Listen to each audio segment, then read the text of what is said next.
হয়েছিল। এর ক্ষেত্রে সবথেকে বড় নিয়ামক ভূমিকা পালন করেছিল মাল্টিমিডিয়া জার্নালিস্ট ভাইরা। তারা গ্রেপ্তারের সময় তাৎক্ষণিক ভিডিও এবং ছবি ফুটেজগুলো যদি মিডিয়াতে না দিত, অনলাইনে সরবরাহ না করতো, তাহলে কারো আমার পরিবার থেকে বারবার যোগাযোগ করা হয়েছিল টিভি থেকে, তার সন্ধান দেয় নাই। শুধুমাত্র এই সামনেও থাকবে এবং আগামী বাংলাদেশ ফিল্মের এই মাল্টিমিডিয়া রিপোর্টে আমরা আরো ভূমিকা রাখবে এবং আমি বিশ্বাস করি যে আমাদের মধ্যে সাংবাদিকদের মধ্যে যে ধরনের বিভাজন রয়েছে সেগুলো থাকবে। বিভাজনের মধ্যে অর্থাৎ যে মাল্টিমিডিয়া সাংবাদিকরা আরো সামনে এগিয়ে আসবে এবং তাদের কাজের পাশাপাশি তারা যে কাজ করছে সেই কাজের তাদের কোয়ালিটি আরো উন্নতি হবে এবং সেই জন্য রাষ্ট্র পদক্ষেপ নেবে। আমি সেই প্রত্যাশা রাখছি। আপনাদের সকলের প্রতি শুভকামনা রইল। মাল্টিমিডিয়া রিপোর্টার্স অ্যাসোসিয়েশন শুভকামনা রইল। মিডিয়া সংস্কার কমিশন গঠন করা হয়েছে, কিন্তু জুলাই বিপ্লবের পরও মিডিয়াতে উল্লেখযোগ্য কোনো পরিবর্তন আমরা দেখতে পাই।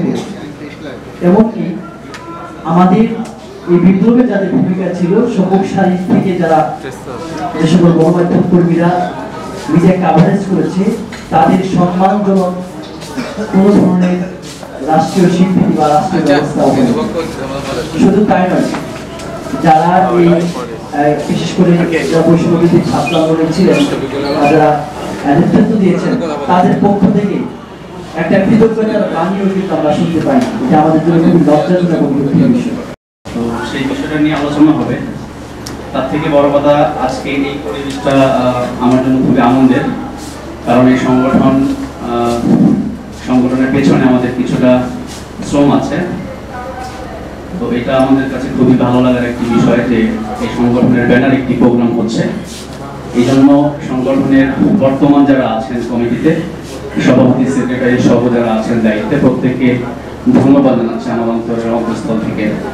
সেই সাথে যারা অতিথি আছেন আজকের এই অনুষ্ঠানে, প্রত্যেককে সালাম জানাই, শুভেচ্ছা জানাই। জুলাই গণঅভ্যুত্থানে মাল্টিমিডিয়া রিপোর্টারদের কি ভূমিকা ছিল সেটি আসলে বলার অপেক্ষায় রাখে না। আপনারা জানেন যে সময়টা টেলিভিশন বলেন, পত্রিকা বলেন, কি অবস্থার ভিতর দিয়ে গিয়েছে বিগত 16টি বছর। কথা বলার স্বাধীনতা, সংবাদ প্রকাশের স্বাধীনতা, সেটি বলতে গেলে একদমই ছিল না বলতে চলে। তো সেই জায়গাটা থেকে আমরা দেখেছি যে জুলাই গণঅভ্যুত্থান চলাকালীন, অর্থাৎ জুলাই আন্দোলন চলাকালীন সময়ে, যে সময় টেলিভিশনগুলো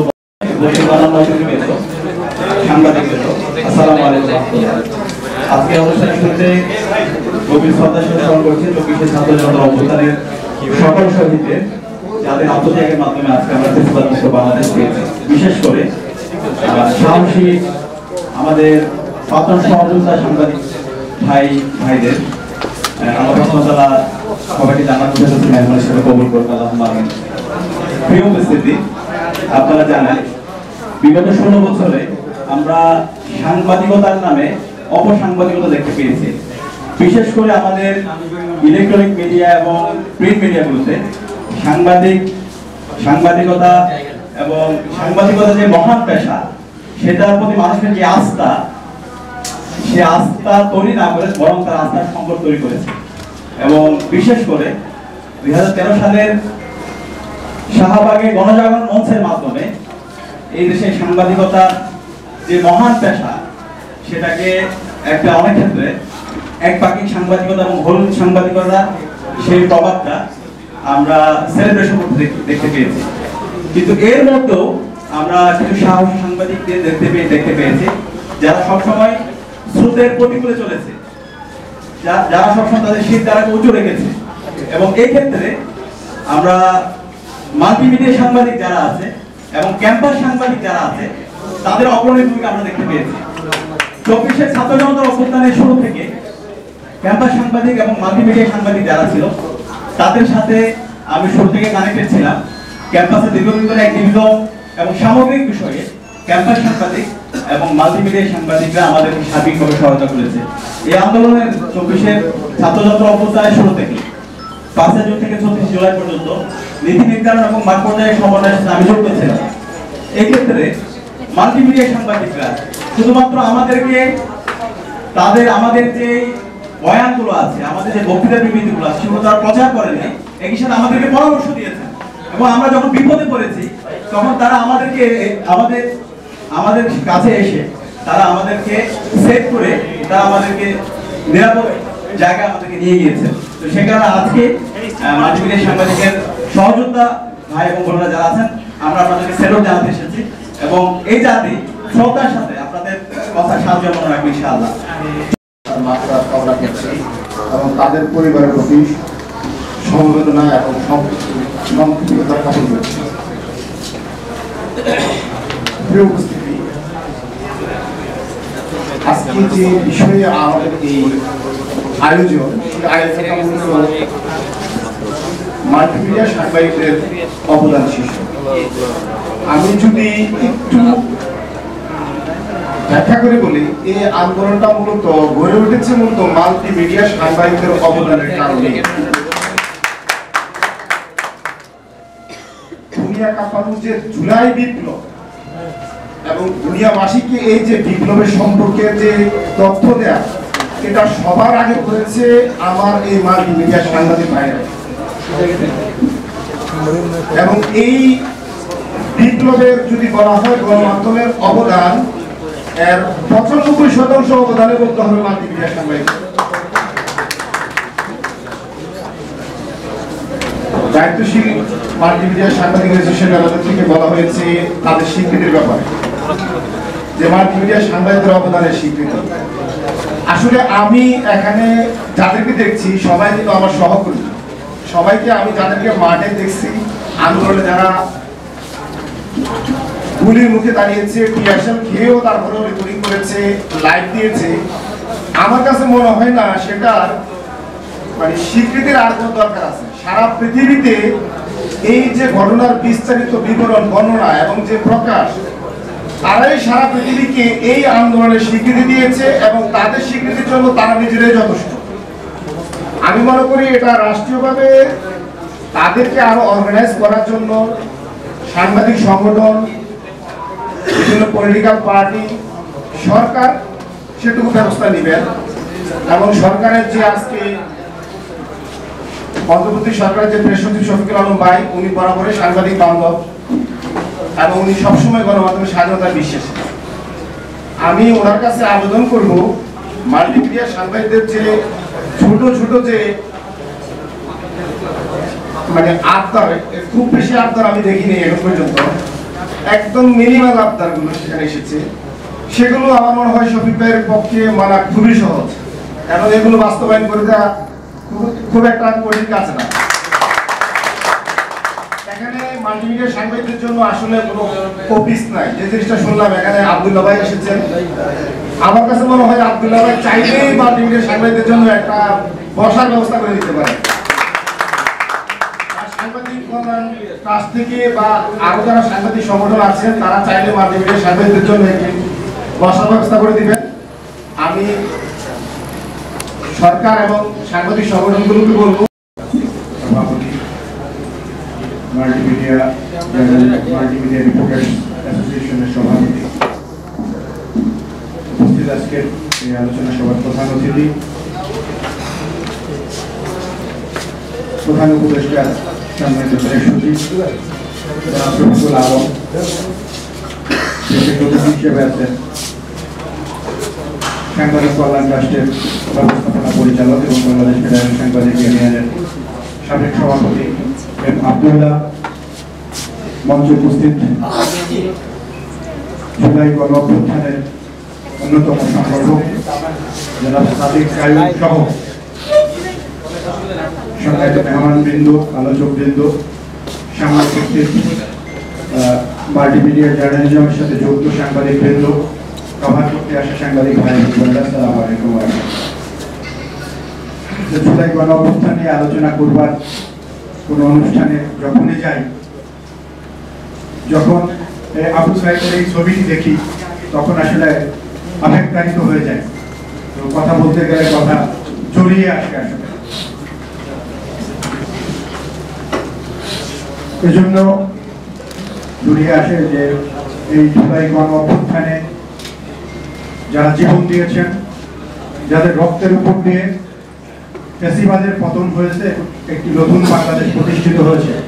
প্রথমে আমি তাদের রোহের মাগফিরাত কামনা করছি, যারা এখনো আহত অবস্থায় অসুস্থ হয়ে হাসপাতালে চিকিৎসাধীন আছেন, তাদের আশু সুস্থতা কামনা করে আমি সংক্ষিপ্তভাবে কয়েকটি কথা বলতে চাই। আজকে যে বিষয় নিয়ে আলোচনার অবতারণা করা হয়েছে, আমরা জানি যে কোনো আন্দোলন, কোনো বিপ্লব, কোনো সংগ্রাম, কোনো যুদ্ধে সফলতার জন্য গণমাধ্যমের ভূমিকা অপরিসীম। কোনো যুদ্ধে জিতবার জন্য, কোনো বিপ্লবে সফল হওয়ার জন্য জনমত একটি বড় ভূমিকা পালন করে। আর সেই জনমত প্রতিষ্ঠার জন্য গণমাধ্যম একটি বড় ভূমিকা পালন করে। আমরা বিগত জুলাই আন্দোলনে দেখেছি বাংলাদেশের মূলধারার যে গণমাধ্যমগুলো ছিল, সেই মূলধারার গণমাধ্যমগুলো এই জুলাই বিপ্লবের বিপক্ষে অবস্থান নিয়েছিল। এটি আপনারা সবাই সাক্ষী। এটি আপনারা জানেন যে এই বিগত জুলাই বিপ্লবে মূলধারার গণমাধ্যমগুলো বিপক্ষে অবস্থান নেওয়ার কারণে এক সময় আমরা ধরে নিয়েছিলাম এই আন্দোলন সফল হবে কিনা, কিন্তু আমরা দেখেছি এই আন্দোলন সফল করবার জন্য মূলধারার গণমাধ্যমের বাইরে আজকে যারা এই আলোচনার আয়োজন করেছে, মাল্টিমিডিয়া জার্নালিস্টরা, তারা সেদিন যে ভূমিকা রেখেছেন, সেই ভূমিকা জাতি যুগ যুগ ধরে স্মরণ করতে বাধ্য থাকবে। কারণ হচ্ছে যে তাদের ভূমিকার মধ্য দিয়েই এই জনমত তৈরি হয়েছে এবং এই জুলাই বিপ্লব সংগঠিত এবং সফলতা লাভ করেছে। আমি যদি বলি, এই আবু সাইদের যে ভুলের ঘটনাটি, এটিও কোনো মূলধারার গণমাধ্যম ফুটেজটি নিতে পারেনি। মূলধারার গণমাধ্যমে সেই ফুটেজটি প্রচারিত হয়েছে, কিন্তু সেটি একটি মোবাইলের মাধ্যমে একজন মাল্টিমিডিয়া জার্নালিস্ট এই ফুটেজটি নিয়েছিল। আমি খবর শুধু এটি নয়, যেহেতু মূলধারার গণমাধ্যমগুলো বিপক্ষে অবস্থান নিয়েছিল, আমরা 5 তারিখ পর্যন্ত যদি আমরা সব মূলধারার গণমাধ্যমগুলো দেখি, এই ছাত্র গণ অভ্যুত্থানকে, ছাত্র জনতার আন্দোলনকে সন্ত্রাসী জঙ্গিবাদী আন্দোলন হিসেবে চিহ্নিত করবার জন্য চেষ্টা করেছিল। সেখানে জীবনের ঝুঁকি নিয়ে যারা এই আন্দোলনকে মানুষের সামনে তুলে ধরেছেন, জনগণের সামনে তুলে ধরেছেন, আন্তর্জাতিক গণমাধ্যমে যে ফুটেজগুলো গিয়েছে তার সিংহভাগ ভূমিকা এই মাল্টিমিডিয়া জার্নালিস্টদের। এটি আমি নিশ্চিতভাবে বলতে পারি। আবার দ্বিতীয়বার আমি রিপিট করলাম যে হ্যাঁ, এটি মাল্টিমিডিয়া জার্নালিস্টরা এই ভূমিকাটি পালন করেছে। আজকে যে 5 জন সাংবাদিক নিহত হয়েছে, সে 5 জন সাংবাদিকের মধ্যে আমি জানি যে অন্তত 2 জন যারা মাল্টিমিডিয়া জার্নালিজম করতেন। তাহির জামান প্রিয়, যিনি রংপুরের সন্তান, যিনি শাহাদাত বরণ করেছিলেন ঢাকা সায়েন্স ল্যাবরেটরিতে, তিনি মাল্টিমিডিয়া জার্নালিজম করতেন। হাসান মেহেদি, তিনিও একটি অনলাইনে কাজ করতেন, মাল্টিমিডিয়া জার্নালিজমের একটি পার্ট সেটি। এর বাইরে আমরা যদি বলি যে সোশ্যাল মিডিয়ায় যারা কাজ করেছে, সেটিও মাল্টিমিডিয়া জার্নালিজমের পার্ট। সুতরাং এই মাল্টিমিডিয়া জার্নালিজম যারা করেছেন, যারা জীবনের ঝুঁকি নিয়েছেন, যারা আহত হয়েছেন, যারা মানুষের কাছে সত্যকে পৌঁছে দেওয়ার জন্য কাজ করেছেন, এখান থেকে বলা হয়েছে তাদেরকে সঠিকভাবে তাদের অবদানকে স্বীকৃতি দেওয়া হচ্ছে না, মূল্যায়ন করা হচ্ছে না। আমি বলতে চাই যে আপনারা তো শুধু স্বীকৃতির জন্য, মূল্যায়নের জন্য কাজ করেননি, আপনারা কাজ করেছেন দেশের মানুষের মুক্তির জন্য, বিপ্লবে সফল করার জন্য। একটি বিপ্লব সফল হয়েছে, আপনারা যে মুক্তির সংগ্রামে অংশ নিয়েছেন, সেই সংগ্রাম সফল হয়েছে। সুতরাং বড় পাওনা আপনারা পেয়েছেন বলে আমি মনে করি।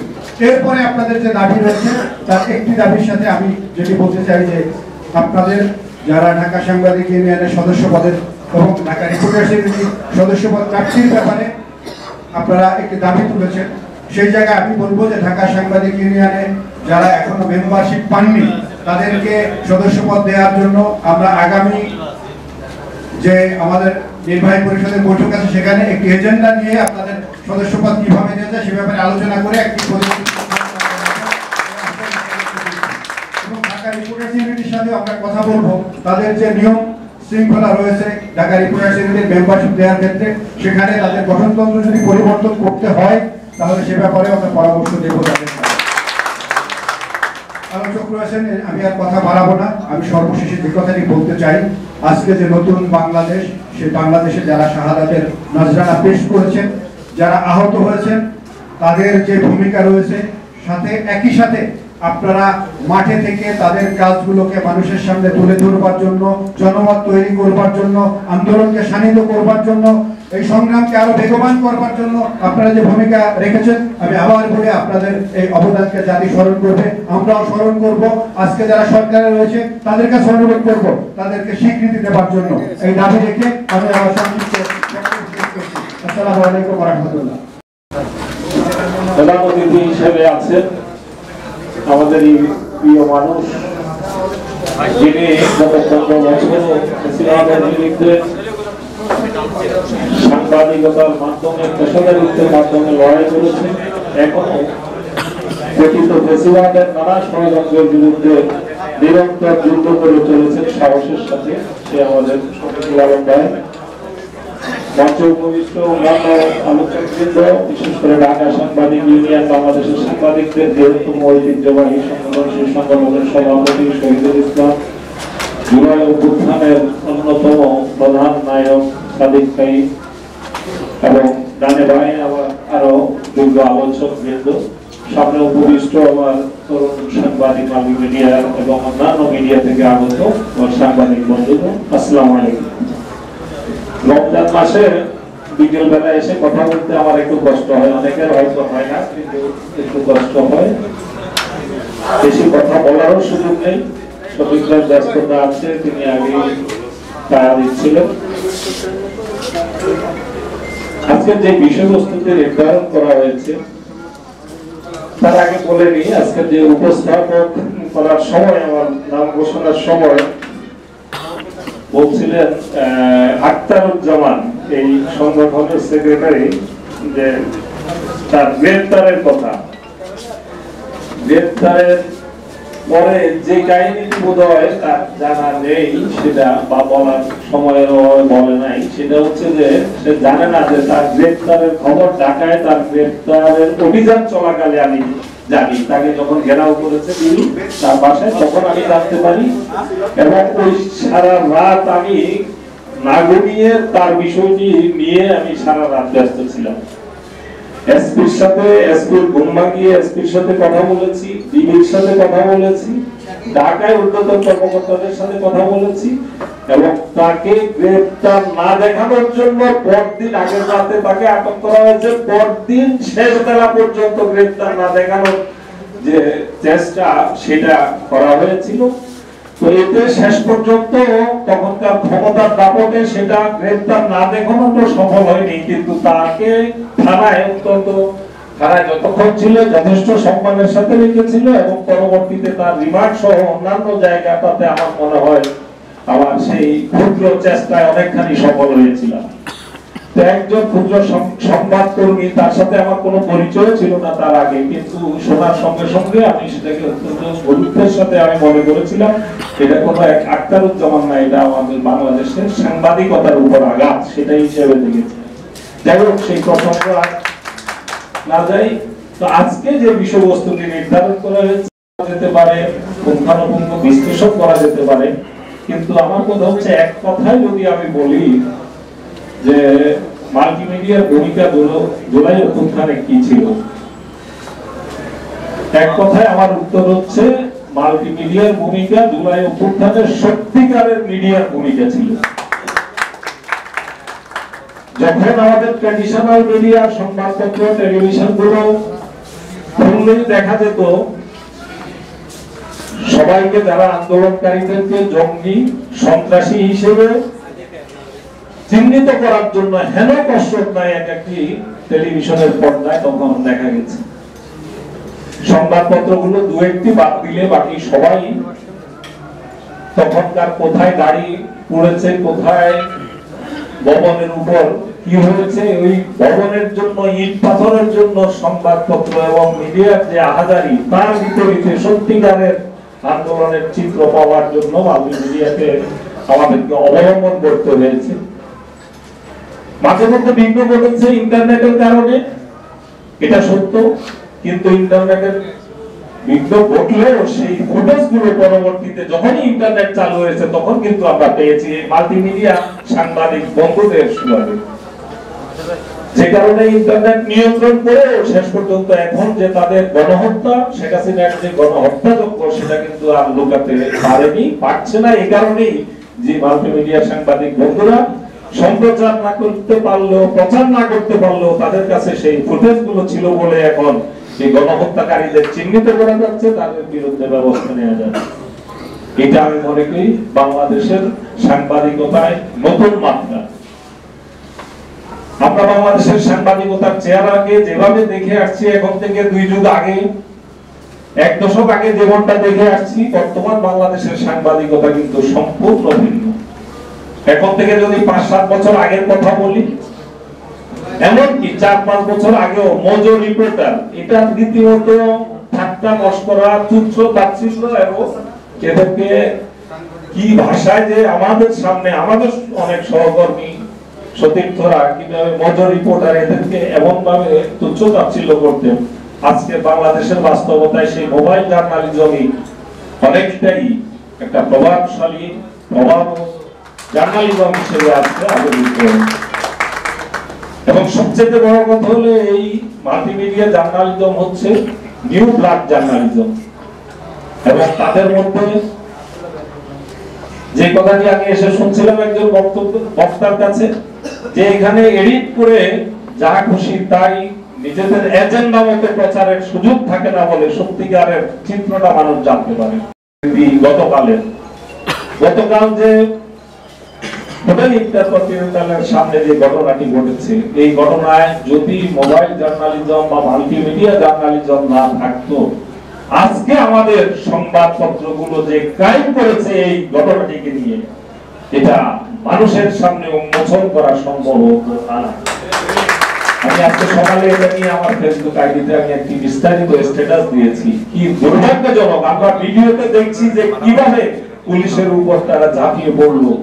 পুলিশের যে অফিসার মামুন এসি, তাকে ভিলেন বানানোর চেষ্টা আজকে প্রত্যেকটি মিডিয়া, প্রত্যেকটি সংবাদপত্র চেষ্টা করেছে তাকে ভিলেন বানানোর জন্য, কিন্তু বাস্তবে তার ভূমিকা সেখানে কোনো আক্রমণাত্মক ছিল বলে আমার কাছে অন্তত মনে হয় না। আমি জানি না সেখানে যারা ছিলেন, কারণ প্রথম যখন তারা পেছন থেকে যখন একটি লাঠি ছুড়লো, তাকে সে নিবৃত্ত করার চেষ্টা করেছে বা ধরার চেষ্টা করেছে, কিন্তু তার সঙ্গে সঙ্গে তার উপর যেভাবে ঝাঁপিয়ে পড়লো, যেভাবে তার উপর হামলা করা হলো, তার আত্মরক্ষার চেষ্টাটি সমস্ত ভিডিওতে, এবং এটা সেই মাল্টিমিডিয়া জার্নালিস্ট যারা মোবাইল জার্নালিজমের সাথে আছেন তাদের সুবাদেই জাতির সামনে আছে পরিষ্কার হয়েছে। সুতরাং আজকের বাংলাদেশে এসে আমাদের যদি এই জার্নালিজমকে আমরা খাটো করার চেষ্টা করি, যদি আমরা তুচ্ছ তাচ্ছিল্য করার চেষ্টা করি, সেই সুযোগ আর নেই বলে আমাদের প্রত্যেককে সেটা অনুধাবন করতে হবে। আমি একটু দেরিতে এসেছি, আমি জানি না কি সব দাবি দেওয়া সম্ভবত এখানে উত্থাপন করা হয়েছে। দাবি দেওয়া থাকবে আমাদের সংবাদ কর্মীদের, বঞ্চনার কোনো শেষ নাই। আজকে যারা মাঠে ঘাটে জীবনের ঝুঁকি নিয়ে মাল্টিমিডিয়া জার্নালিজমের সবচেয়ে বড় ঝুঁকিটা হচ্ছে জীবনের ঝুঁকি। মাঠে না থেকে, গুলির মুখে না থেকে, টিয়ার গ্যাসের মুখে না থেকে তাদের সাংবাদিকতা করার কোনো সুযোগ নাই। সবচেয়ে বড় ঝুঁকির জায়গাটি, সেই জায়গাটাতে তাদের এই ঝুঁকির বিষয়টি বিবেচনা করে যে সংবাদ মাধ্যমগুলো আজকে মাল্টিমিডিয়া জার্নালিজমের মাধ্যমে তাদের রেভিনিউ যেখানে বসে গিয়েছিল, সংবাদপত্র বিক্রির রেভিনিউ যেখানে তলানিতে চলে গিয়েছিল, টেলিভিশনের দর্শক যেখানে তলানিতে চলে গিয়েছিল, সেই জায়গাটাতে আজকে মাল্টিমিডিয়া দিয়ে এক একটি প্রতিষ্ঠান আজকে বেঁচে আছে। তাদের সেখানে অক্সিজেনটাই হচ্ছে আজকে অনেক মিডিয়া, অনেক সংবাদপত্রের অক্সিজেনটা হচ্ছে আজকে এই মাল্টিমিডিয়া জার্নালিজম, মাল্টিমিডিয়া। সেখানে তাদেরকে কতটুকু মূল্যায়ন করা হচ্ছে এবং তাদের যে প্রাপ্যটা ঠিক মতো বুঝিয়ে দেওয়া হচ্ছে কিনা এ নিয়ে আলোচনার অবকাশ রয়েছে, পর্যালোচনার অবকাশ রয়েছে। এবং তাদের এই অধিকার নিয়ে আমি সাংবাদিক ইউনিয়নের, ঢাকা সাংবাদিক ইউনিয়নের সভাপতি এখানে আছেন, তিনি বলেছেন তাদেরকে সদস্য করার পথ সুযোগ করবেন। সেটা তো অবশ্যই করবেন, একই সঙ্গে তাদের সত্যিকারের প্রাপ্যটা যাতে তারা যে ডলারে দিচ্ছেন তার বিপরীতে তাদের প্রাপ্যটা পাচ্ছে কিনা, কোথায় কি অবস্থা, তাদের বেতনের স্কেল কি, বেতনের তাদের অধিকারের ব্যাপারে আমাদের সাংবাদিক ইউনিয়নগুলোকে, সাংবাদিক সংগঠনগুলোকে অবশ্যই সোচ্চার থাকতে হবে।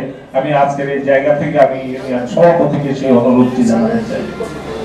এক বন্ধু বক্তব্যের মধ্যে বলছিলেন যে একটি অফিসের কথা, এবং সেটা সাংবাদিক কল্যাণ ট্রাস্টের এমডি নাকি চাইনিজ অফিসের ব্যবস্থা করতে হবে। আমি বুঝতে পারলাম না দুর্বোধ্য এই বিষয়টি। আপনারা হয়তো জানেন না, সাংবাদিক কল্যাণ ট্রাস্ট এমন একটি সরকারের অবহেলিত প্রতিষ্ঠান যে প্রতিষ্ঠানের নিজস্ব কোনো অফিস নেই। যে অফিসটি আছে সেই অফিসটি বাংলাদেশ চলচ্চিত্র প্রকাশনা অধিদপ্তরের একটি জরাজীর্ণ, তাদের পরিত্যক্ত একটি ভবন। এই প্রতিষ্ঠানটি প্রতিষ্ঠার পর থেকে 8 বছর পর্যন্ত নিজস্ব কোনো অফিসে ছিল না, পিআইবির একটি কক্ষে ছিল। তারপরে যেটুকু দেওয়া হয়েছে এটা হলো জরাজীর্ণ একটি ভবন। তখন বিএনপি এটা বাতিল করেছে, তারা ঝুঁকিপূর্ণ মনে করেছে, তারা চলে গেছে তথ্য ভবনে। ওই জরাজীর্ণ ভবনে এখন এই কল্যাণ ট্রাস্টকে, যে সাংবাদিক মরলে সাংবাদিক মরুক, এই জন্য কল্যাণ ট্রাস্টের ওই জরাজীর্ণ ভবনে সেই অফিসটা সাময়িকভাবে দেওয়া হয়েছে। তো সেখানে আমরা অস্থায়ীভাবে আছি। সুখবরের জায়গা যেটা বলতে পারি সেটা হচ্ছে, আমি দায়িত্ব নেওয়ার পর 4 থেকে 5 মাস হলো আমি সেপ্টেম্বরে দায়িত্ব নিয়েছি। নেওয়ার পরে আমরা নিজস্ব ভবনের জন্য আমি একটা উদ্যোগ নিয়েছি। ঠিক আমাদের উল্টো দিকে এখানে এই তোপখানা রোডে আমরা একটি 15% একটা জায়গা নিয়ে আমরা কাজ করছি। আজকে লেটেস্ট ডেভেলপমেন্ট হলো, সেটা মোটামুটি ভাবে মাঠ পর্যায়ে এটা আমাদের পক্ষে পজিটিভ রিপোর্টটি আজকে ডিসি অফিসে গেছে। আমাদের শফিক ভাইয়ের সাথে আমি লেগে আছি। যদি আমরা করে অনুদান দিয়ে থাকি অসুস্থ অসচ্ছল সাংবাদিকদেরকে, সেখানে চিকিৎসা খাতে দেওয়া হয়, অসচ্ছলতা জনিত দেওয়া হয়, মৃত্যু জনিত দেওয়া হয়। এই সব জায়গাতে মাল্টিমিডিয়া সাংবাদিক হোক, অনলাইন সাংবাদিক হোক, অন্য যেই সাংবাদিকই হোক না কেন, যদি সেখানে আবেদন করেন, আমরা সেটা আমাদের সামর্থ্যের মধ্যে আমরা চেষ্টা করে থাকি এবং সেটা করব।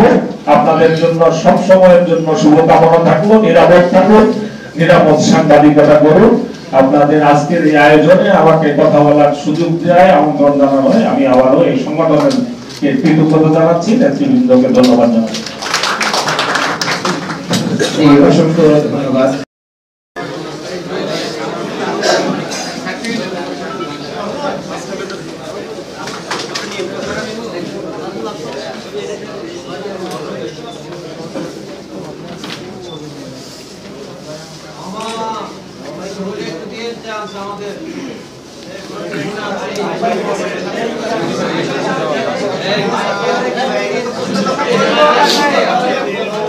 ভাই হইলে সরে যান, 10টা লাগে না তো, একটাই নিয়ে আয়।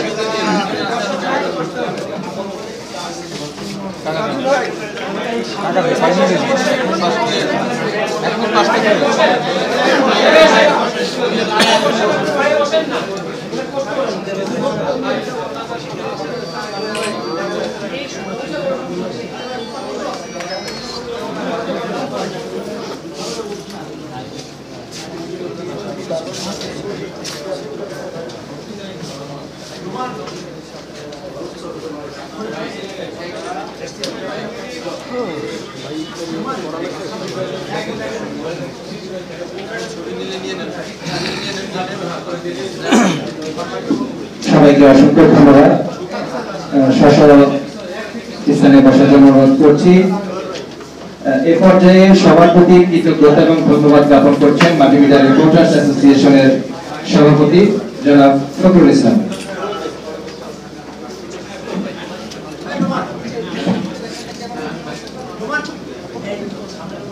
প্রধান উপদেষ্টার প্রেস সচিব শফিকুল আলম, সাংবাদিক কল্যাণ ট্রাস্টের ব্যবস্থাপনা পরিচালক আব্দুল্লাহ, ঢাকা সাংবাদিক ইউনিয়নের সভাপতি শহীদুল ইসলাম, জুলাই গণঅভ্যুত্থানের অন্যতম সংগঠক সাদেক কায়ুম সহ আমন্ত্রিত অতিথি উপস্থিত সবাইকে আমার আন্তরিক সালাম, আসসালামু আলাইকুম।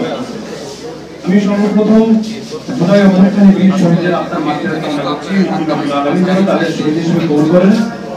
হাসিনার সন্ত্রাসী বাহিনীর সামনে মসজিদ দিয়ে লড়াই করতে যে যারা আহত হয়েছেন সে সকল যোদ্ধাদের প্রতি রইল সালাম এবং শ্রদ্ধা।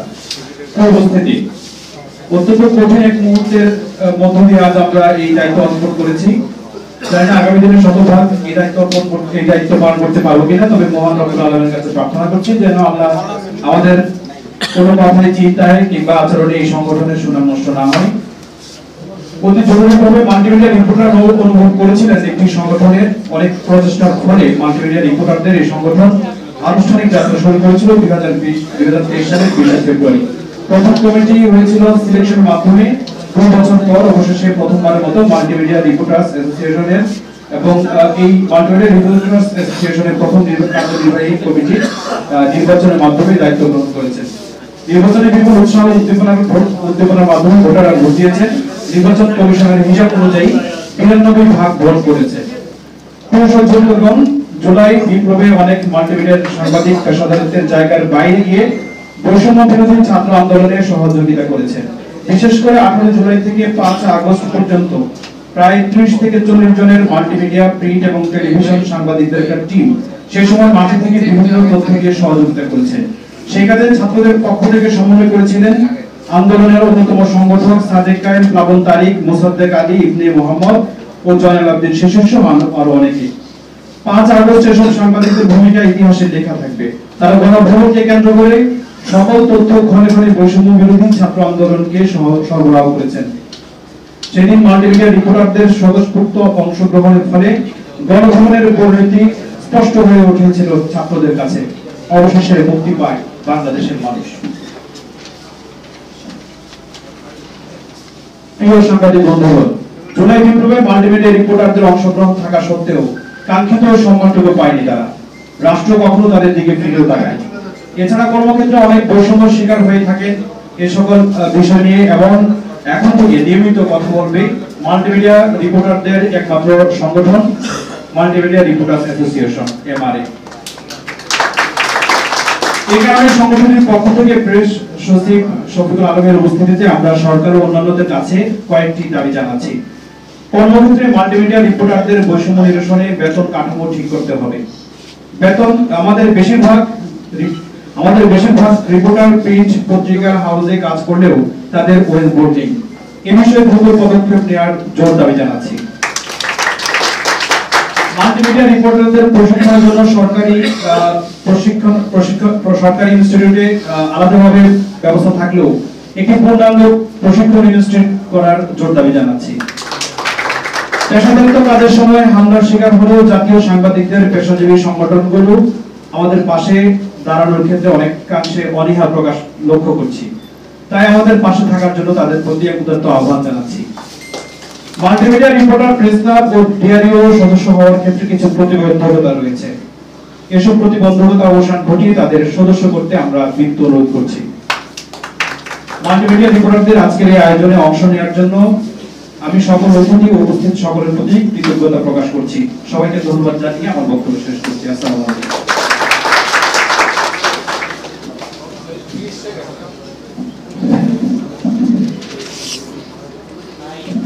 একটা বিষয় আপনাদের অবগতির জন্য জানাচ্ছি। আমরা সাংবাদিক কল্যাণ ট্রাস্ট থেকে জুলাই অভ্যুত্থানে সাংবাদিকতা বিষয়ে ফেলোশিপের সিদ্ধান্ত হয়েছে। ফেলোশিপ দেওয়া হবে 10 লক্ষ টাকার একটি বাজেট অনুমোদন হয়েছে। এটা খুব শিগগিরই পত্রিকায় আমরা বিজ্ঞাপন আকারে দেখতে পাবেন। সেখানে যদি কেউ অংশগ্রহণ করতে চান, আবেদন করতে চান, সেই সুযোগ থাকবে।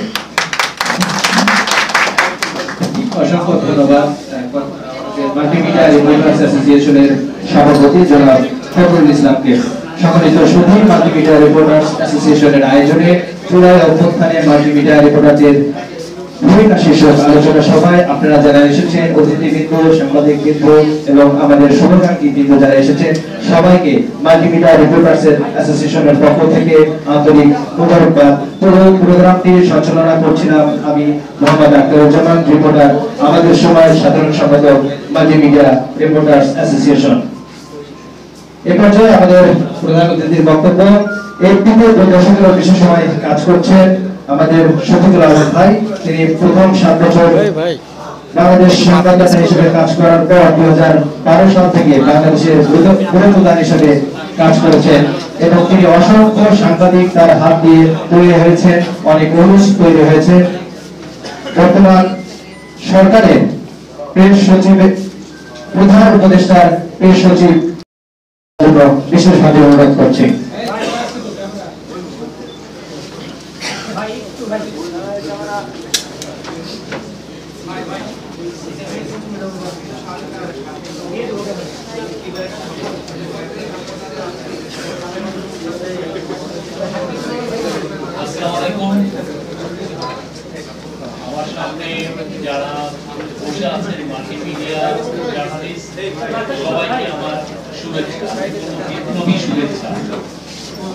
আমাদের কাজটা অনেকটাই বিপ্লবী কাজ। আমি ফখরুল ইসলাম, আমার প্রিয় সহকর্মী ফখরুল ইসলাম এবং আক্তার দুজনকেই আমি ধন্যবাদ দিই। এই এবং যারা এখানে লিডার ছিলেন আছেন, সাংবাদিক ইউনিয়নের আব্দুল্লাহ ভাই, শিশির ছিলেন, সবাইকে আমার শুভেচ্ছা। মাল্টিমিডিয়া রিপোর্টারদের যে কাজ সেটা সত্যিকার অর্থে অভাবনীয়। এবার যে এই আন্দোলনে, এই যে সারা দেশব্যাপী যে আন্দোলন হয়েছে, তার প্রথম প্রাইমারি ইনফরমেশনটা আমরা পেয়েছি যারা মোবাইল দিয়ে সিরিজের জার্নালিজম করে, এদের অনেকেই মাল্টিমিডিয়া রিপোর্টার। মাল্টিমিডিয়া রিপোর্টার বলতে যেটা ক্লাসিক সেন্সে বোঝায় যে আপনি মাল্টি প্ল্যাটফর্মে কাজ করছেন, আপনি নিজেই ভিডিও করছেন, আপনি ওই ভিডিওটা আবার এডিট করে আপনি বিভিন্ন ফর্মে এটাকে কোথাও টিকটকে দিচ্ছেন, আপনি ইনস্টাগ্রামে দিচ্ছেন, বা আবার আপনি যে ভিডিও তুলছেন সে আবার ফটো তুলছেন, এবং অনেক ক্ষেত্রে আপনি এসে নিজেই এটা আবার প্রসেস করে ওইটার উপর একটা শর্ট টেক্সট স্টোরি করছেন। যে আপনার কাজের যে ব্যাপ্তি, এই কাজটা অনেক বিশাল আপনার কাজ। আমরা যারা বড় হয়েছি জার্নালিজমে, আমরা একটা ছোট কাজ করেছি। আমরা যারা লেখালেখি করেছি, সারা জীবন লেখালেখি করেছি। আমরা যারা টিভিকে নিয়েছি, তার একটা ফোন হাতে নিয়ে সারা দিন টিভি জার্নালিজম করেছি। আপনারা এসে কাজটাকে অনেক ভাবে করেছেন। কাজটা অনেক ক্ষেত্রে আপনি যে ছবিটা তুলছেন সেটা হয়তো পুলিশার প্রাইজ পাচ্ছে না, আর ছবিটা খুব এসেনশিয়াল। আপনি যে ভিডিওটা তুলছেন, ভিডিও করছেন, সেই ভিডিওটা হয়তো বা খুব বড় পুরস্কার পাচ্ছে, বাট এটা খুব এসেনশিয়াল। এবং আপনি এসে যে কাজটা করে খুব দ্রুত অনলাইনের পাঠকদের যে আপনি তাড়াতাড়ি একটা নিউজ ডেলিভার দিচ্ছেন, সেটাও খুব এসেনশিয়াল। পুরো বাংলাদেশের সত্যিকার অর্থে শেখ হাসিনার আমলে কোনো মিডিয়া ফ্রিডম ছিল না। আপনারাই প্রথম আপনাদের হাত দিয়ে এই হাসিনাকে আমরা পুশব্যাক করেছি। আপনারা মিডিয়া ফ্রিডমটা খুব স্মার্টলি আপনারা আবার রিস্টোর করাতে সাহায্য করেছেন। মাল্টিমিডিয়া রিপোর্টারদের আমি উনচিত্রণ সারাদিন ধরে করতে পারবো, এবং আপনি এই যে আমাদের এখানে যে 5 জন শহীদ হয়েছেন, তারা সবাই মাল্টিমিডিয়া রিপোর্টার। তাদের যে অবদান বাংলাদেশের এই যে একটা মানে অভূতপূর্ব গণ অভ্যুত্থানে তাদের যে অবদান, এটা আমরা সারা জীবন মনে রাখবো।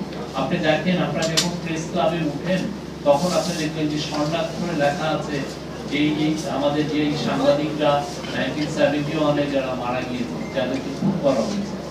ঠিক এই যে আজকে যে 5 জনের নাম এখানে আসছে, আবারও পড়ি তাদের নাম, আমি আবারও পড়ি, তাদের নামটাও সারা জীবন স্বর্ণাক্ষরে থাকবে। এবং এটার জন্য আমি মনে করি মাল্টিমিডিয়া রিপোর্টার্স অ্যাসোসিয়েশনকে আমরা সবাই একসাথে আমরা হাতে পাই। শহীদ হাসান মেহেদি, শহীদ শাকিল হোসেন, শহীদ আবু তাহের মোহাম্মদ তুরাব, শহীদ প্রদীপ কুমার ভৌমিক, শহীদ তাহির জামান প্রিয়। তাহির জামান প্রিয়র জীবনী তার মা কিছুদিন আগে বলে গেছেন, আমরা চোখের পানি ধরে রাখতে পারিনি। কি মানে ব্রিলিয়ান্ট একটা জার্নালিস্ট, কিভাবে নির্মম ভাবে তাকে খুন করা হয়েছে। শহীদ হাসান মেহেদিকে তার পাশের থেকে তাকে গুলি করে মারা হয়েছে, ছড়া গুলি, হাজার হাজার গুলি করে তাকে মেরে ফেলা হয়েছে। বাংলাদেশে আপনাদের যে ভূমিকা, এটা কল্পনাতীত। আর একটা সবচেয়ে বড় জিনিস কি, আমরা এতকাল 2 ডাইমেনশনাল জিনিস দেখতাম। যেন আমি যে আপনি কালকে দেখেন যে ঘটনাটা যেটা ঘটলো, সেখানে আপনি যদি ছবি, আপনার যদি কেউ মাল্টিমিডিয়া রিপোর্টার বা কোনো সিটিজেন জার্নালিস্ট বা কোনো টিভি জার্নালিস্ট যদি ফুল ফুটেজটা যদি না থাকতো, তাহলে কিন্তু আমরা সবাই মিলে এই পুলিশের অফিসারকে, এসি মামুনকে ব্লেম করতাম। ছবিটা আসছে যে উনি একটা মেয়েকে ইয়ে করছে, কিন্তু ছবিটা তো বোঝা যাচ্ছে না উনি আঘাত করছেন নাকি উনি সরিয়ে দিচ্ছেন, সরিয়ে দিচ্ছেন, এটা তো বোঝা যাচ্ছে না। কিন্তু সবাই ইন্টারপ্রেট করছে যে উনি তাকে চড়াও বলছেন, একটা পত্রিকায় দেখলাম চড়াও বলছেন। এখন আমরা যারা ভিডিওটা পরে দেখলাম, তখন এসে কিন্তু অনেকের চোখ খুলছে যে আসলে কি হয়েছে।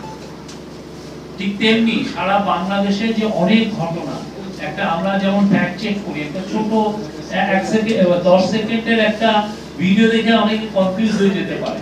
তো ওইটার যে বাইরের যে আপনি 10 মিনিটের যে ফুটেজ আছে তা দেখে আপনি বুঝতে পারেন যে ঘটনাটা আসলে কি ঘটেছে।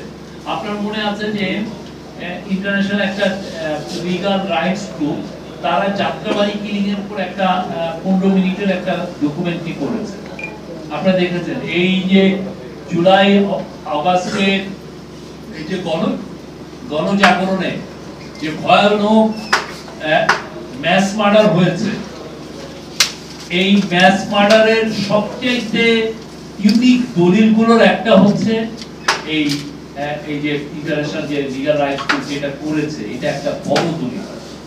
এই বড় দলিলটা কিভাবে তৈরি হয়েছে জানেন? আপনারা দেখেছেন এটা? এই দলিলটা তৈরি হয়েছে, এই যে ডকুমেন্টারিটা তৈরি হয়েছে আপনাদের মতো মাল্টিমিডিয়া রিপোর্টারদের ভিডিওর কাছ থেকে। ওরা 6000 এরকম ভিডিও জোগাড় করেছে, 6000। সেটা দিয়ে ওইটাকে ওইখান থেকে একটা পর একটা, কারণ আপনার জানতে চাই এই লোকটা দেখা গেল একটা লোকের একটা পাশের ছবি একটা ভিডিওতে আসছে, আর একটা ভিডিও নিয়ে এসে আর একটা পাশে মিলালো, একটা লোকের পুরো ছবিটা আসছে না, সব 7-8টা ছবি ভিডিও দেখে বোঝা যাচ্ছে। এই যে ছবি তোলা, এই যে ভিডিও তোলা, এটা আপনারা রিস্ক নিয়ে সাথে দাঁড়িয়ে থেকে এগুলো করার কারণে সবাই জেনেছে যে এই যে আপনারা যে মহৎ একটা কাজ, মানে আপনাদের আমি অবাক হয়ে যাই, কোনো ফুলের ফুল ভেস্ট নাই, মাথায় হেলমেট নাই, কিছু নাই, তার কি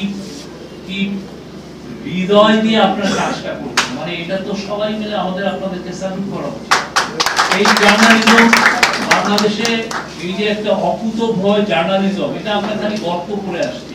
আমরা যাদেরকে জানতাম যে যেগুলো অকুতোভয় জার্নালিস্ট, পরে দেখি সব অকুতোভয় না, সব চামচা জার্নালিস্ট। তারা এর থেকে টাকা নেন, ওর থেকে টাকা নেন, এর থেকে একটা প্লট নেন, এই ধান্দাবাজি করে গেছে। বাংলাদেশে অকুতোভয় জার্নালিস্ট থাকলে এই মাল্টিমিডিয়া রিপোর্টার থাকে, বাংলাদেশে অকুতোভয় জার্নালিস্ট থাকলে ফটোগ্রাফাররা আছে, একদম দাঁড়িয়ে থেকে পাশে, বা ভিডিও কিছু জার্নালিস্ট আছে দাঁড়িয়ে থেকে একটা ভিডিও নিচ্ছে, দাঁড়িয়ে থেকে আপনি ফটো নেন, সেটা দেখে ইউএন যে ফ্যাক্ট ফাইন্ডিং রিপোর্ট করেছে, আপনারা জানেন ইউএন ফ্যাক্ট ফাইন্ডিং মিশনে তারা বলেছে যে 1400 লোককে খুন করা হয়েছে, এবং এই খুনটার মূল দায়ী হচ্ছে শেখ হাসিনা, এবং তারা বলছে যে শেখ হাসিনা এবং তার সাঙ্গপাঙ্গদের এগেইনস্টে একটা পটেনশিয়াল ক্রাইমস এগেইনস্ট হিউম্যানিটি করা উচিত। ক্রাইমস থেকে মানে মানবতা বিরোধী আইন, মানে ওরা মানবতাকেই তারা প্রুভ করতে চেয়েছিল, পুরো মানব। তো সেই মানবতা বিরোধী আইন, এটা ওয়ার্ল্ডের দুইটা ক্রাইমকে বলা হয় যে সবচেয়ে বড় ক্রাইম। একটা হলো জেনোসাইড, আপনি যদি একটা গ্রুপ অফ পিপলকে একদম ধ্বংস করে দিতে চান, যেটা রোহিঙ্গাদেরকে করেছে মায়ানমারের মিলিটারি, আর বা গাজায় যেটা হচ্ছে, আর এর ক্ষেত্রে আরেকটা হচ্ছে ক্রাইমস এগেইনস্ট হিউম্যানিটি, যে ম্যাসিভ কিলিং করছে। এই ক্রাইমস এগেইনস্ট হিউম্যানিটি, এই যে তার এগেইনস্টে যে প্রুফ, সে যে ক্রাইমস এগেইনস্ট হিউম্যানিটি করেছে, এইটার প্রুফের কাজটা কারা করেছে, কারা প্রাইমারি ভিডিওগুলো দিয়েছে, এটা হলো আপনাদের যে অবদান, এটা আসলে অবিস্মরণীয় বাংলাদেশে। তবে আপনাদের এই অবদান আমরা খালি মুখে বললাম আর কিছু করলাম না, তা তো হয় না। আমাদের উচিত সত্যিকার অর্থে মাল্টিমিডিয়া রিপোর্টারদেরকে আরো স্বীকৃতি দেওয়া, তাদের বেতনাদি। আপনারা জানেন যে বাংলাদেশে সত্যিকার অর্থে কোটি কয়েক লোক যারা মালিকের খুব আশেপাশে থাকে, মালিককে খুব ভালো চিনে বা এডিটরকে খুব ভালো চাকরি করতে পারে, তারা ভালো বেতন পায়। আর বেশিরভাগ জার্নালিস্টের বেতন কম, কারো ক্ষেত্রে 5000 টাকা দিচ্ছে, কারো ক্ষেত্রে 10,000, গ্রাম দেশে হলে তো 1 টাকাও দিচ্ছে না।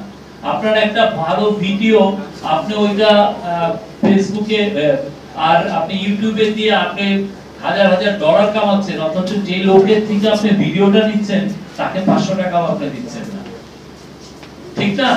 এবং এদের লোক কেউ আবার সুধী সমাজের, তারা আবার সুধী সমাজের মেম্বার, তারা অনেক বড় বড় কথা বলেন। হ্যাঁ, কিন্তু বাংলাদেশে এটা একটা সত্যিকার অর্থে এই জার্নালিজমটা বাংলাদেশের ক্ষেত্রে একটা ব্লাড সাকিং ইন্ডাস্ট্রি হয়ে গেছে। আপনার রক্ত কেমনে চুষে খেয়ে খাওয়া যায়, আপনি একটা মোহে পড়ে এখানে আসেন, আপনি আপনার চেহারা, আপনি একটা জার্নালিজমকে আপনি প্যাশন হিসেবে নেন, আপনি আসেন, কিন্তু ওই আপনার আশাটাকে এক্সপ্লয়েট করা হচ্ছে মালিকরা, এবং এটা বছরের পর বছর হচ্ছে, বছরের পর বছর। ভালো বেতন দেয় না, 5,000 টাকা। আপনি যে মারা গেলেন যে প্রিয়, তার যে জীবনী যেটা পড়লাম, কি স্ট্রাগল করেছে, 10,000 5,000 টাকা বেতনে, কি ভয়াবহ একটা লাইফ, চিন্তা করা যায় না। আমরা এই যে স্বীকৃতি আমি দিচ্ছি, অথচ আপনাদের কারো আমরা বেতন বাড়াচ্ছি না। এটা নিয়ে সত্যিকার অর্থে আপনারা, আমি আবারও বলি, আপনারা নতুন করে একটা মুভমেন্ট করো। এই আওয়াজটা সত্যিকার অর্থে আমাদের ইউনিয়ন শহীদ ভাই বসে আছে, আমি মনে করি ইউনিয়ন এখানে ফেল করছে। আপনাদের আমাদের যে নতুন নতুন জেনারেশনের যে জার্নালিস্ট আসছে, তাদের কথা ইউনিয়নের লিডাররা বা এরা, তাদের যে ডিমান্ড, তাদের যে এটার ব্যাপারে কোনো আওয়াজ নাই। তাদের তো আওয়াজ তুলতে হবে, ঠিক না? আমরা চাই বাংলাদেশের প্রত্যেকটা জার্নালিস্ট যিনি এই প্রফেশনে আসবেন, এটা খুব হ্যাজার্ডাস একটা জব। আপনি মারা যেতে 5 জন শহীদ হয়েছে না, আমাদের কয়েক ডজন ছেলে আহত হয়েছে। আমরা চাই আপনারা প্রত্যেকে ভালো বেতন, প্রত্যেকে ভালো বেতন, যিনি ভালো বেতন, যার মিনিমাম যাতে একটা ফ্লোর থাকে। আমি আবারও বলি, গার্মেন্টস শ্রমিকরা দেখেন, তারা কিন্তু যারা জার্নালিজমে আসেন তাদের মতো অনেকে কত শিক্ষিত, কিন্তু তারা ইউনিয়ন অ্যাক্টিভিজমে আপনারা আমাদের দিকে তারা 100 গুণ এগিয়ে আছে। তারা তাদের মিনিমাম ওয়েজের জন্য লড়াই করে, এবং লড়াই করে এখন দেখেন তারা 12,500 টাকা, এবং কিছুদিন আগে তারা আরো 9% বেতন হাইক করিয়েছে আন্দোলন করে। এবং ওদের আন্দোলনগুলো মহৎ একটা আন্দোলন, যে না আপনি আমার বেতন বাড়াতে হবে। ঠিক তেমনি আমার মনে হয় বাংলাদেশের সাংবাদিকরা যারা মাল্টিমিডিয়া করেন, যারা ফটোগ্রাফার করেন, যারা রাস্তায় সারাদিন থেকে রিপোর্ট করেন, সবার জন্য বেতন একটা ফ্লোর, একটা বেতন থাকতে হবে, একটা বেসিক মিনিমাম ওয়েজ থাকতে হবে। এটা 30,000ই হোক আর 40,000, এর নিচে যে দিবে সেই পত্রিকা বন্ধ করে দেওয়া, সেই ওয়েবসাইট বন্ধ, তোমার দরকার নাই। তুমি এই যে ঢাকাচুরি.com আপনি চালাবেন, দরকার নাই। এইটা একদম, এইটা কিন্তু ভয়াবহ আকার ধারণ করছে। 2-3 জন আসছেন, ভাই আমি এইটা রেডি করব, হ্যাঁ, আমি চুরি চামারি করে উনি এডিটর হয়ে গেছেন। ওনার 1-2টা ছেলে রেখে দিয়েছেন, 1-2টা রিপোর্ট হয়তো ভালো করছেন, 60টা রিপোর্ট সে চুরি করে, 200টা ছবি সে চুরি করে, 20টা ভিডিও সে চুরি করে, কাজটাই হচ্ছে চোখ। এই জার্নালিজম তো আমাদের দরকার নেই। আমাদের যিনি জার্নালিজম করবেন খেটে, তাদের আমার ইন্টেলেকচুয়াল প্রপার্টির রাইটটা দিতে হবে, তাদেরকে মূল্যায়ন করতে হবে, তাদেরকে আমাদের বেতন একটা বেসিক বেতন করে, এটা নিয়ে আমাদের আন্দোলন করা উচিত। আমি সরকারে থাকি, তাও আমার মনে হয় যে এই জায়গায় আমি আপনাদের সাথে আছি। খুবই ভালো, আমরা তো এমন না যে না আপনি আমার সারা জীবন আপনি সংসার করবো না, আমি ছেলে মেয়ে নিব না, আমাকে আপনি যেভাবে রাখছেন একটা বোহেমিয়ান লাইফ লিড করবো সারাদিন ধরে, এবং আপনি আমাকে থাকাবেন, সেটা তো না। আমি তো বড় হচ্ছি, আমার তো একটা সংসার হচ্ছে, আমার একটা নিড আছে। কিন্তু যেই মালিকগুলো, যে ওয়েবসাইটের মালিক বলেন আর টিভি বলেন, টিভিতে যে মাল্টিমিডিয়া, তাদের এখন মেইন ইনকামটা হচ্ছে মাল্টিমিডিয়া। অথচ যে দেখেন প্রত্যেকটা টিভিতে সবচেয়ে কম বেতন পায় মাল্টিমিডিয়ার ছেলেমেয়েরা, ঠিক না? বড় রকমের কম পায়। কাকে বেতন দিচ্ছেন? একটা স্টার, যাকে চেহারা দেখা যাচ্ছে। কেন ভাই আপনি মাল্টিমিডিয়া যে তাদের একটা ফ্লোর বেতন ধরে দেন, যে এর নিচে কেউ পাবে না। এই যে একটা আমরা এক্সপ্লয়েট বললাম, একটা ব্লাড সাকিং ইন্ডাস্ট্রি হয়ে গেছে, এইটা আমাদের দূর করতে হবে। আমরা এত জিনিস নিয়ে দেখি, আমরা সমাজের বিবেকের কথা বলি,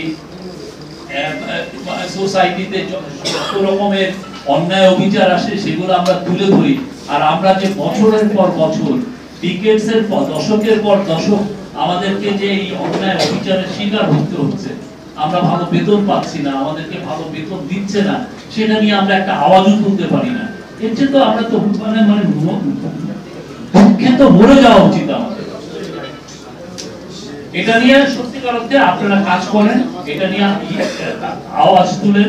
আপনাদের আমি মনে করি আপনাদের বিরুদ্ধে একটা অফিস হওয়া উচিত, আপনাদের ভালো ভালো কাজের উপরে আপনারা একটা পুরস্কার প্রবর্তন করা উচিত, যারা যারা ভালো কাজ করেন, সারা দেশব্যাপী আপনাদের কাজগুলো হয়, একদম মফস্বল লেভেলে, উপজেলা লেভেলে খুব সুন্দর সুন্দর কাজ করেন। আমরা প্রতিনিয়ত আপনাদের দ্বারা ইনফর্ম হই, আপনারা আমাদেরকে এনলাইটেন করেন। বাংলাদেশকে আপনারা বিভিন্ন ভাবে দেখাচ্ছেন, যেটা সত্যিকার অর্থে একটা অনেক ক্ষেত্রে একটা ট্র্যাডিশনাল মিডিয়া পারত না। আমরা আপনাদের দ্বারা প্রতিনিয়ত উপকৃত হচ্ছি, তা আমরা চাই আপনাদের মূল্যায়ন হোক, এবং যারা বাংলাদেশের যে প্রত্যন্ত অঞ্চলে তাদেরও জন্য আপনারা মূল্যায়ন করেন। আপনারা সবাইকে আপনাদের মেম্বারশিপে নিয়ে আসেন, এটাকে একটা বড় প্ল্যাটফর্ম করেন, এবং বাংলাদেশের মাল্টিমিডিয়ার জার্নালিজম আরো উত্তরোত্তর উন্নতি হোক।